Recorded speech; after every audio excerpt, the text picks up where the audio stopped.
I'm in San Francisco for REITwise 2011, NAREIT's Law, Accounting, and Finance Conference. Joining me is Charles Harrison, President of REIT Funding. Charles, could you define for us exactly what it is that REIT Funding does? REIT Funding provides the accommodation shareholders for private REITs. To be a REIT, you have to meet a number of ownership and asset tests, but one of which is that you have to have 100 shareholders. And frequently, because these are closely held investments, they don't meet that requirement. The last thing that our clients want to do is go out and find 100 guys to fill out the REIT shareholder requirement, and even worse, the last thing they want to do is take care of them, keep track of them over the years as the REIT operates. Our goal is we'll do a Reg-D offering to 125 shareholders, $1,000 per share, and then after the REIT's been formed, we'll do all the dividend payments, 1099s. We keep track of the shareholders. We answer the shareholders' questions so the REIT doesn't have to.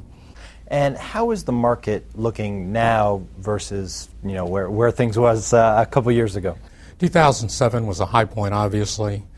2008, most of what happened was what started in 07 and they couldn't stop it. 2009, nothing happened. 2010 came back. 2010, in terms of just the numbers of REITs we provided shareholders for, was really back more in the 2004-05 activity level, which is quite good. Now, we may not be exactly a barometer of the market, but we're close. And based on the people that have contacted us so far this year, we're getting back up to the 2006, 2007 levels. What are some of the biggest challenges, legal or regulatory challenges, that private REITs do face? Two key issues: FIRPTA, Foreign Investment in U.S. Real Property Tax Act, and a related issue, IRS Notice 2007-55, which really impacts, I mentioned before, the structure that involved a foreign investor joint venturing with a U.S. REIT and forming a domestically controlled private REIT. The exit strategy in the past has always been for the private REIT to sell the asset, liquidate. The liquidating distribution was treated as gain on sale of stock. Sale of stock in a domestically controlled REIT is not subject to taxation. IRS position in IRS Notice 2007-55, which is technically very questionable, is that that liquidation distribution is subject to the FIRPTA tax, the Foreign Investment in U.S. Real Property Tax, on the gain on sale.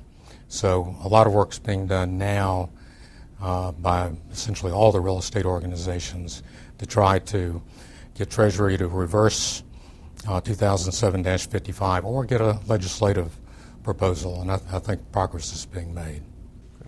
And lastly, with the shareholders that you deal with, what would you say is the biggest attraction that they see right now in today's market towards the private REITs? The guys we bring in are decimal dust in the deals that we're involved with. The average common equity in the private REITs we deal with is probably north of $200 million. And we've done close to 900. We've provided shareholders, we provide the 100 shareholders to enable them to meet the shareholder test. And we've probably done close to 900 of them at this point. Our guys love it. They're the senior preferred stock. They get a nice dividend on their shares. They don't really understand what they're buying, but they know that they have a very good diversified portfolio of a high-yielding security. Obviously, the institutional side, which we come in as the afterthought, they put the deals together. They've gone out and acquired the real estate or are in the process of acquiring real estate. And they like it because, they can appeal to foreign capital. They like it because they can appeal to some of the tax-exempt foundations, and it creates a whole new source of equity for the deals that they're doing. Charles, thank you very much for joining us. Quite welcome. For more on this and other news and information, be sure to visit REIT.com.